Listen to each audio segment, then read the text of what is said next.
So what is up mga ka-tech shop, no? For today's video mga ka-tech shop, ako lang ipakita ang mga video clips ni Nico, no? Kay kani siya na nabalik mo niya ang bukton pag May 18. So gi-align ni sa doktor ang iyang kamot, and then gi fiber casting gi semento ba. So naliwat gyud ni siya nako mga ka-tech shop, kay ako way back 2018 nabalik sa niya akong left nga kamot ang kang Nico sa right, ang ako sa left nalamba ko sa motor na injury ko. So pareha gid mig na experience akong anak mga ka-tech shop niya. According sa doktor, mas dali daw mo heal ang kamot sa mga bata, like 5 years old, kay motubo pa man ilang bukog. So mo to wala giablihan ang iyang bukton mga tech shop, gi align lang sa doktor unya gi fiber casting.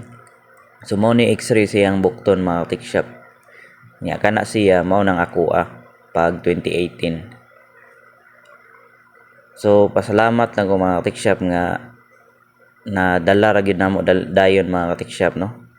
Ako naluoy ko sa kong bata ani gyud. Daghan kayo nangutana mga tech shop, mga kauban ako sa trabaho, kung na okay na ba akong anak. Wala jud ko ka-reply kay lainan ko maghisgot.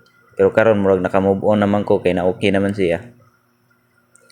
So ako lang gipakita ang video. So mao ning sa ako ang kamot mga tech shop, ang atong ganiha mao tong sa akong anak. So kung adult na ka nya ma-injury ka sa imong bukog, mo na nga ablihon yun sa doktor kay i-assemble ang mga na-damage dito sa sod. Dili naman na siya mo heal pareha sa mga bata. So mo nang kinahanglan gito siya ablihon ya i-align og tarong ang mga bukog.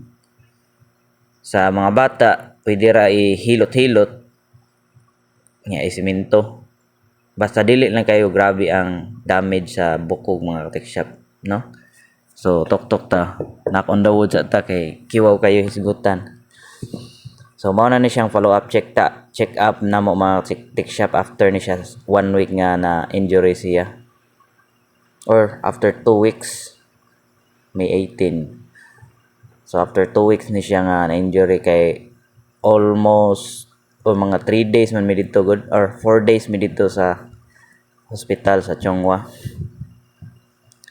So next mga tech shop follow up check up na sad May 9 June 19. Basin tanggalon na ni ang semento sa kamot. I don't know unsay next step ani, basta follow up check up mi ana. So okay ra man gyapon sa Nico, para buyag kiat lang gyapon. Nick ayan na sig palabig kiat ni ka kay mohilak gyud ni mo mama ato. Nick ako kay lakon kay ko kay naluoy jud nimo nya, disgrasya mo gutugod. Sorry jud kaayo ni kay wag ka mabantay tarong. So mo dining view dito sa Chongwa mga tech shop, no?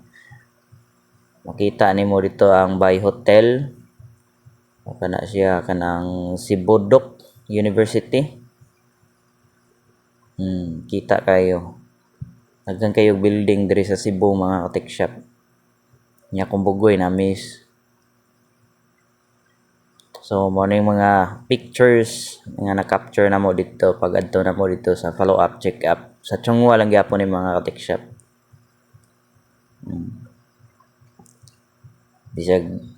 Bisag na injury na, sipat lang gyapon ni akong bugoy para buyag.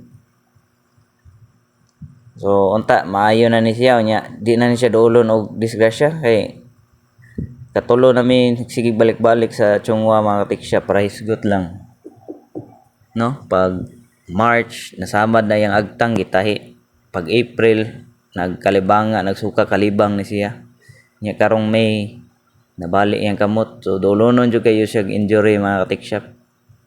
Mayon tag dili na makuan kay ako tong gamay pa ko dolonon sa kay kog injury, but yearly to siya may tabo. Kang Nico monthly man, probuyag lang.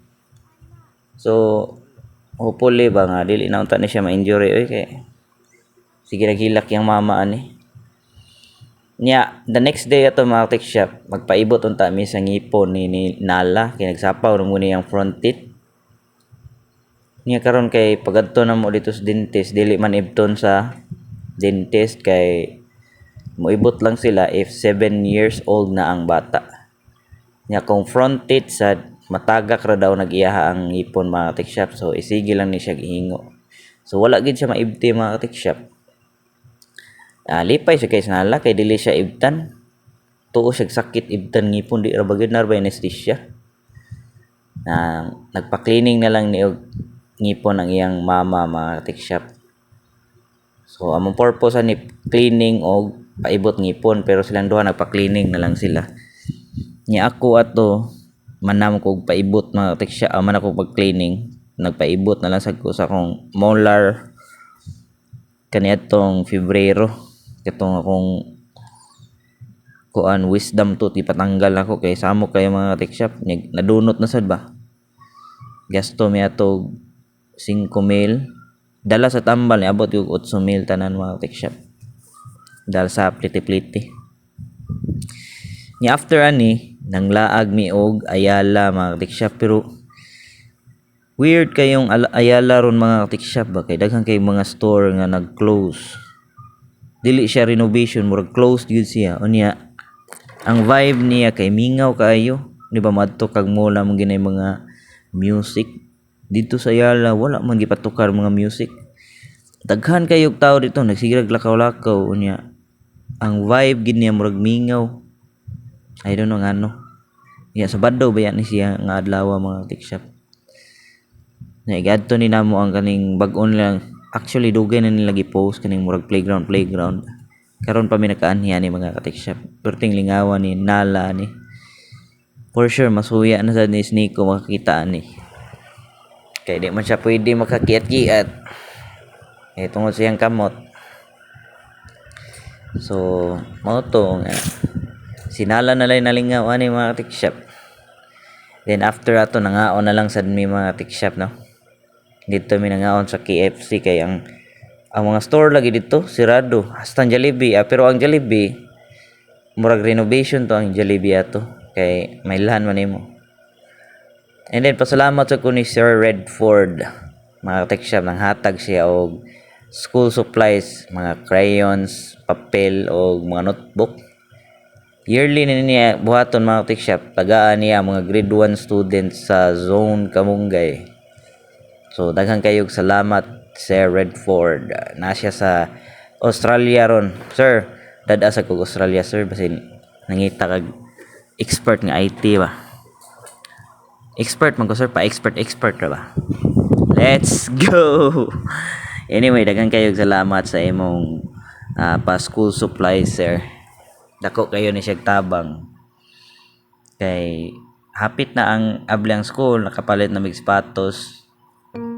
Nya mga notebook sa damong paliton. So gamay na lagpunanan. Let's go.